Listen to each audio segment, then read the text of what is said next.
Hey guys, today I'm going to show you how to set up two-factor authentication on Crypto.com application.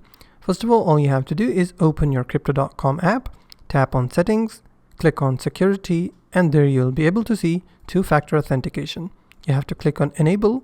So you have to verify with your passkey. If it's already set up, you have to enter your passcode. And then you have to scan the QR code with an authentication application. If you're using Google Authenticator, you have to open that. But if you're using Microsoft Authenticator or any other application, you have to open your authentication app. And then if you don't want to scan the QR code, you can also copy the code. By copying the code, you can manually add the Crypto.com to your Authenticator app. Then what you have to do is close the Crypto.com application. And then what you have to do in authentication application, select the option to add an account. Then you have to choose an option to enter manually the secret key, which you have just copied. You have to paste your code in the text field by pressing and holding over it, and then click on Save. And then the authentication application will start to generate 2FA codes with an expiration time of 30 seconds. You have to quickly copy the 2FA code from the authentication app and go back to Crypto.com application. And then you have to paste your 6-digit code which was generated by your authentication application. It will visually look like this. After you have pasted the code on Crypto.com application, you have successfully enabled or set it up your 2FA code or 2FA authentication on Crypto.com. If you find this video helpful, please hit the like button and don't forget to subscribe.